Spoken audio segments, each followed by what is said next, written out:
February 10th, 1945. The Philippine Sea. The war in the Pacific has entered its final, brutal phase. American forces are tightening their grip on the Philippines, island by island, airfield by airfield. The Japanese, though weakened, remain dangerous and unpredictable. In these waters, survival depends on split-second decisions and an intimate knowledge of where friendly territory ends and enemy territory begins. Lieutenant Louis Edward Curdes is 22 years old. He has already lived several lifetimes in combat. A fighter pilot with the 5th Air Force, he has seen action in both Europe and the Pacific, a rare distinction. He has shot down enemy aircraft over the Mediterranean and now flies missions over the jungles and seas of the Southwest Pacific. His record is impressive, his courage unquestioned, but nothing in his training, nothing in his experience has prepared him for what he will face this day. The mission begins routinely enough. Curdes is flying patrol in his P-51 Mustang, a sleek, powerful fighter aircraft that has become the backbone of American air superiority. The Mustang is fast, maneuverable, and heavily armed, a formidable weapon in the hands of a skilled pilot. Curdes knows his aircraft intimately. He trusts it with his life. His assignment is to patrol the airspace over Bataan Island, part of the Philippines recently liberated from Japanese control. It is reconnaissance work, necessary but uneventful. The skies are quiet. Below, the Pacific stretches endlessly, a vast expanse of blue interrupted only by scattered islands. Then, breaking the monotony, Curdes spots an aircraft in the distance. At first, it appears to be alone. As he closes in, Curdes identifies it immediately. A Douglas C-47 Skytrain, an American military transport aircraft. The C-47 is unarmed and slow, designed to carry cargo and personnel, not to engage in combat. It is commonly known by its nickname, the Goonie Bird. Reliable, sturdy, essential, but utterly defenseless. Curdes feels a moment of relief. A friendly aircraft, nothing to worry about. But something is wrong. The C-47 is flying south, directly south. Curdes checks his position, recalculates the transport's heading. His stomach tightens. The aircraft is on a course that will take it straight toward Japanese-held territory. Specifically, it is heading toward Apari, a coastal town on the northern tip of Luzon. The Japanese still control Apari. They still operate an airfield there. Curdes tries to make radio contact. Static. He tries again, switching frequencies. Nothing. The C-47 either cannot hear him or its radio is malfunctioning. Either way, the crew inside that aircraft has no idea they are flying into mortal danger. He thinks quickly. Standard procedure would be to fly alongside the transport, rock his wings, signal the pilot to follow him back to friendly airspace. Curdes maneuvers his Mustang into position beside the C-47. He rocks his wings deliberately, repeatedly. The universal signal. Follow me. The C-47 does not respond. It continues south, unwavering, oblivious. Curdes tries again. He drops back, comes alongside from a different angle, rocks his wings more aggressively. Still nothing. The transport crew either does not see him or does not understand the urgency. Minutes are passing. Every second carries the C-47 closer to Japanese-controlled airspace. Curdes knows what will happen if that aircraft lands at Apari.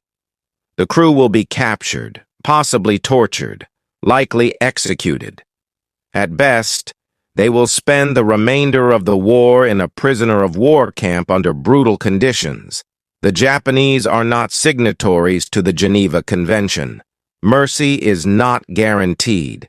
Worse still, Curdes has been briefed on recent intelligence. The Japanese have become increasingly desperate. Some captured American airmen have been subjected to horrific treatment. The thought of delivering 12 souls into such a fate is unbearable. He has to stop them. But how? Curdes considers his options. He could fire warning shots across the nose of the C-47, frighten them into turning back. But warning shots are risky. The crew might panic, lose control, crash into the sea, or they might interpret the gunfire as an attack from an enemy aircraft and take evasive action. Dangerous maneuvers in an aircraft not built for combat flying. He could attempt to damage the aircraft just enough to force it down in the water near friendly territory, but the sea is vast, and even a controlled ditching offers no guarantee of survival.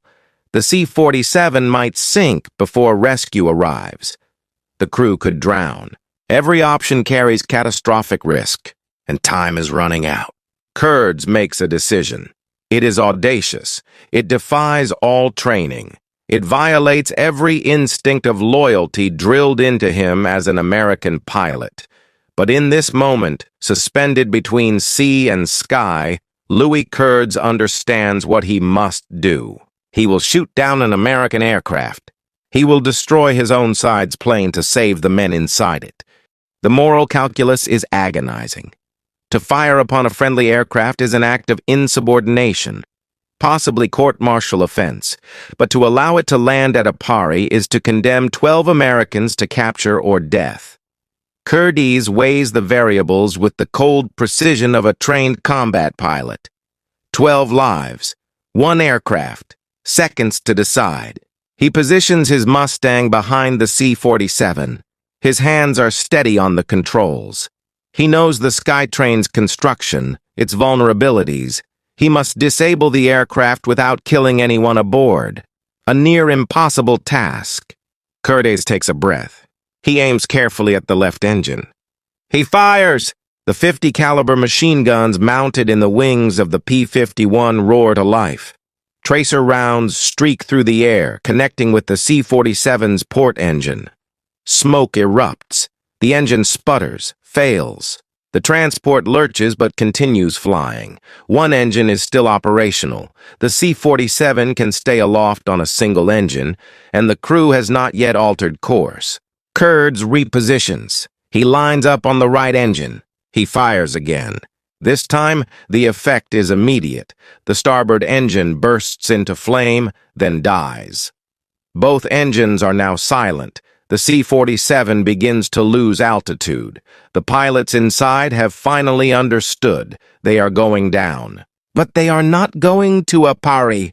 Curdes watches as the C-47 descends in a controlled glide. The pilots are skilled. They keep the aircraft level, searching for a suitable place to ditch. The sea below is relatively calm. There is a chance. The Skytrain hits the water hard but intact.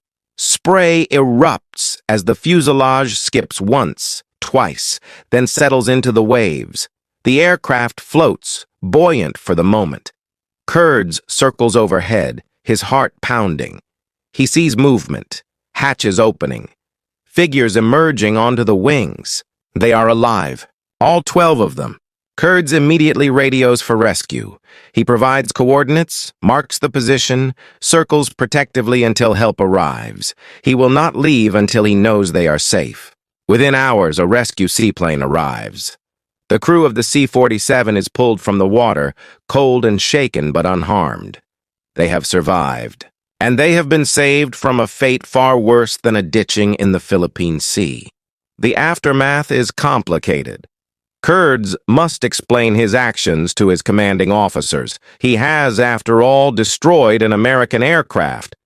But when the facts are reviewed, when the intelligence about Apari is considered, when the flight path is analyzed, when the crew themselves testifies to their confusion and gratitude, the decision is clear. Lieutenant Louis Curdes is not court-martialed. He is not reprimanded. He is commended. The act is unprecedented. Curdes has shot down enemy aircraft in both theaters of war. Now he has shot down an American aircraft to save American lives. His final tally is unique in military aviation history, victories over German, Japanese, and American planes. But Curdes does not speak of it as a victory. Years, when asked about that day over the Philippine Sea, he describes it simply. He did what was necessary. He made the only choice he could live with. War forces impossible decisions. It compresses lifetimes of moral consequence into fractions of seconds. It asks young men to weigh lives, to act on instinct and training and conscience all at once. On February 10, 1945, Lieutenant Louis Curdes faced such a moment. He saw the calculus clearly. 12 lives against regulations, against protocol, against the deeply ingrained prohibition against firing on one's own forces. He chose the lives. In doing so, he demonstrated a form of courage that transcends the conventional heroism of combat. It is the courage to break rules when rules would lead to tragedy. The courage to trust one's own judgment when institutional structures fail. The courage to accept responsibility for an act that could have ended his career, his freedom, perhaps his life. The 12 men pulled from the Philippine Sea that day went home. They returned to families, to futures, to lives that would have been lost had they landed at Apari. Louis Curdes gave them that chance. History remembers him not for the enemies he shot down, but for the friends he saved. And in the vast, indifferent expanse of the Pacific, on a clear February day in 1945, one man proved that true heroism sometimes means pointing your guns at those you are sworn to protect and pulling the trigger to save them.